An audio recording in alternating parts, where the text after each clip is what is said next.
হজরত আবু বকর রাদিয়াল্লাহু আনহু ইসলামের ইতিহাসে এমন এক ব্যক্তিত্ব যার জীবনের বিশ্বাস, ত্যাগ, ভালোবাসা এবং দৃঢ়তার এক অনন্য উদাহরণ।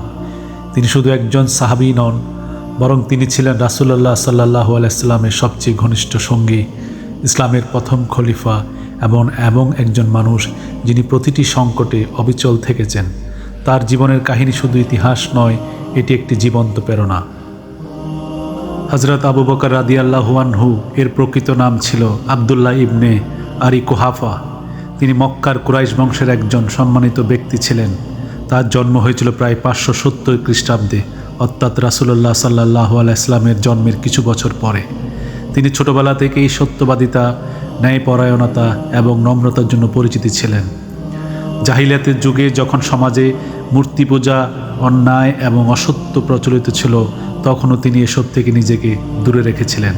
তিনি কখনো মূর্তি পূজা করেননি, মদ্যপান করেননি এবং সমাজের অন্যায় রীতিনীতিকে গ্রহণ করেননি। এই জন্যই মানুষ তাকে বিশ্বাস করত এবং সম্মান করত। যখন রাসূলুল্লাহ সাল্লাল্লাহু আলাইহি সাল্লাম আল্লাহর পক্ষ থেকে নবুয়ত লাভ করেন এবং মানুষকে ইসলামের দিকে আহ্বান জানাতে শুরু করেন, তখন প্রথম যেই কয়েকজন মানুষ ইসলাম গ্রহণ করেছেন তাদের মধ্যে অন্যতম ছিলেন আবু বকর রাদিয়াল্লাহু আনহু। রাসূলুল্লাহ সাল্লাল্লাহু আলাইহি সাল্লাম যখন তাকে ইসলামের দাওয়াত দেন, তিনি কোনো দ্বিধা বা প্রশ্ন ছাড়াই তা গ্রহণ করেন। এটি ছিল তার হৃদয়ের বিশুদ্ধতার প্রমাণ। এই জন্য তাকে বলা হয় আস-সিদ্দিক, অর্থাৎ যিনি সর্বদা সত্যকে নিঃসংশয়ে গ্রহণ করেন। সহিহ হাদিসে বর্ণিত আছে যে মিরাজের ঘটনার সময় যখন অনেকেই সন্দেহ প্রকাশ করেছিল, তখন আবু বকর রাদিয়াল্লাহু আনহু বলেছিলেন, যদি রাসূলুল্লাহ সাল্লাল্লাহু আলাইহি সাল্লাম এটি বলে থাকেন তবে অবশ্যই এটি সত্য। এই অটল বিশ্বাসের কারণেই তিনি সিদ্দিক উপাধি লাভ করেন। ইসলাম গ্রহণ করার পর তিনি শুধু নিজেই মুসলিম হয়ে থেমে থাকেননি, বরং অন্যদেরকেও ইসলামের দিকে আহ্বান জানিয়েছেন। তার মাধ্যমে বহু গুরুত্বপূর্ণ সাহাবী ইসলাম গ্রহণ করেন, যেমন উসমান ইবনে আফফান রাদিয়াল্লাহু আনহু, তালহা ইবনে উবাইদুল্লাহ রাদিয়াল্লাহু আনহু, জুবায়ের ইবনে আওয়াম রাদিয়াল্লাহু আনহু, আব্দুর রহমান ইবনে আওয়াফ রাদিয়াল্লাহু আনহু। এটি প্রমাণ করে যে তিনি শুধু একজন অনুসারী ছিলেন না, বরং ইসলামের একজন শক্তিশালী প্রচারকও ছিলেন। ইসলামের শুরুতে মুসলমানদের উপর কঠোর নির্যাতন চালানো হতো, বিশেষ করে যারা দুর্বল ও দাস ছিল, তাদের উপর অত্যাচার ছিল ভয়াবহ। এই সময়ে আবু বকর রাদিয়াল্লাহু আনহু নিজের সম্পদ ব্যবহার করে বহু দাসকে মুক্ত করেন। তাদের মধ্যে সবচেয়ে বিখ্যাত ছিলেন হযরত বিলাল রাদিয়াল্লাহু আনহু। বিলাল রাদিয়াল্লাহু আনহুকে যখন মরুভূমির উত্তপ্ত বালুর উপর শুয়ে নির্যাতন করা হচ্ছিল, তখন আবু বকর রাদিয়াল্লাহু আনহু তাকে কিনে মুক্ত করে দেন। এই সম্পর্কে সহিহ বুখারীতে উল্লেখ রয়েছে যে তিনি আল্লাহর সন্তোষের জন্য দাস মুক্ত করতেন।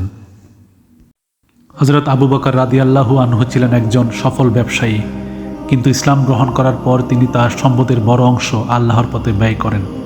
তাবুকের যুদ্ধের সময় যখন মুসলমানদের অর্থের প্রয়োজন ছিল, তখন তিনি তার সমস্ত সম্পদ নিয়ে এসে রাসূলুল্লাহ সাল্লাল্লাহু আলাইহি সাল্লামের কাছে হাজির হন।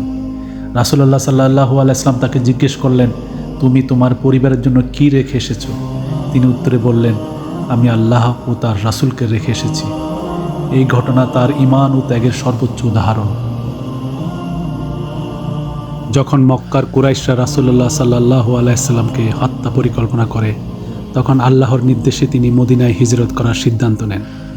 এই বিপদসংকুল যাত্রায় তার একমাত্র সঙ্গী ছিলেন আবু বকর রাদিয়াল্লাহু আনহু। তারা মক্কা থেকে বের হয়ে শাউর গুহায় আশ্রয় নেন।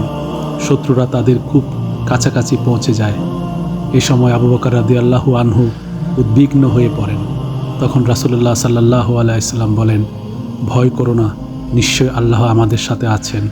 সূরা তাওবা 40 নম্বর আয়াত। এই আয়াতটি কোরআনের উল্লেখিত, যা তাদের সেই কঠিন মুহূর্তের সাক্ষ্য বহন করে। মদিনায় পৌঁছানোর পর আবু বকর রাদিয়াল্লাহু আনহু সবসময় রাসূলুল্লাহ সাল্লাল্লাহু আলাইহি সাল্লামের পাশে ছিলেন। তিনি প্রতিটি যুদ্ধে অংশগ্রহণ করেন, বদর, উহুদ, খন্দক সহ সব গুরুত্বপূর্ণ যুদ্ধে। তিনি শুধু একজন যোদ্ধাই ছিলেন না, বরং তিনি ছিলেন একজন উপদেষ্টা, বন্ধু এবং সহযোগী। রাসূলুল্লাহ সাল্লাল্লাহু আলাইহি সাল্লাম তার সম্পর্কে বলেছেন, মানুষের মধ্যে সবচেয়ে বেশি উপকার করেছেন আমার জন্য তার সম্পদ ও সঙ্গ দিয়ে। আবু বকর, সহিহ বুখারী। 11 হিজরিতে রাসূলুল্লাহ সাল্লাল্লাহু আলাইহি ওয়াসাল্লাম ইন্তেকাল করেন। এটি ছিল মুসলিম উম্মার জন্য সবচেয়ে বড় আঘাত। অনেক সাহাবী এই সংবাদ মেনে নিতে পারেননি।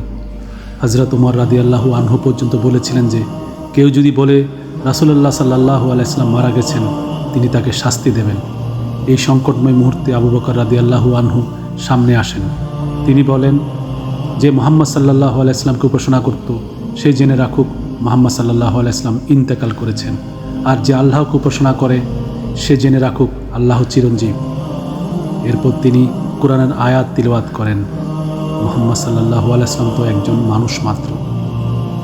সূরা আল ইমরান 144 নম্বর আয়াত। এই বক্তব্য মুসলমানদেরকে স্থিরতা ফিরিয়ে দেয়। রাসূল সাল্লাল্লাহু আলাইহি ওয়াসাল্লামের ইন্তেকালের পর আবু বকর রাদিয়াল্লাহু আনহু মুসলিম উম্মার প্রথম খলিফা নির্বাচিত হন। তার শাসনামল ছিল মাত্র 2.5 বছর, কিন্তু সেই সময়েই তিনি অনেক বড় বড় চ্যালেঞ্জ মোকাবিলা করেন। রিদ্দা যুদ্ধ। রাসূল সাল্লাল্লাহু আলাইহি ওয়াসাল্লামের মৃত্যুর পর অনেক গোত্র ইসলাম ত্যাগ করে এবং যাকাত দিতে অস্বীকার করে। আবু বকর রাদিয়াল্লাহু আনহু দৃঢ়ভাবে বলেন, যদি তারা রাসূলুল্লাহ সাল্লাল্লাহু আলাইহি ওয়াসাল্লামের সময় একটি উটের দড়িও দিত, তারা এখন তা না দেয়, তবে আমি তাদের বিরুদ্ধে যুদ্ধ করব। সহিহ বুখারী। তিনি বিদ্রোহ দমন করেন এবং ইসলামের ঐক্য বজায় রাখেন। ইয়ামামার যুদ্ধে বহু হাফেজ শহীদ হন। তখন উমর রাদিয়াল্লাহু আনহু প্রস্তাব দেন কোরআনকে একত্রিত করার। প্রথমে আবু বকর রাদিয়াল্লাহু আনহু দ্বিধায় ছিলেন, কারণ রাসূলুল্লাহ সাল্লাল্লাহু আলাইহি ওয়াসাল্লাম এটি করেননি। কিন্তু পরে তিনি তার গুরুত্ব বুঝতে পারেন এবং কোরআন সংকলনের নির্দেশ দেন। এই কাজের দায়িত্ব দেওয়া হয় যায়েদ ইবনে সাবিত রাদিয়াল্লাহু আনহুকে। এভাবেই কোরআন সংরক্ষণের প্রথম ধাপ সম্পন্ন হয়। 13 হিজরিতে, যেটা 634 খ্রিস্টাব্দে, তিনি ইন্তেকাল করেন। মৃত্যুর আগে তিনি উমর ইবনে খাত্তাব রাদিয়াল্লাহু আনহুকে পরবর্তী খলিফা হিসেবে মনোনীত করেন। তাকে রাসূলুল্লাহ সাল্লাল্লাহু আলাইহি ওয়াসাল্লামের পাশে দাফন করা হয়, যা তার জীবনের সবচেয়ে বড় সম্মানের প্রতীক। পরিশেষে আমরা যদি সামারি করি, তাহলে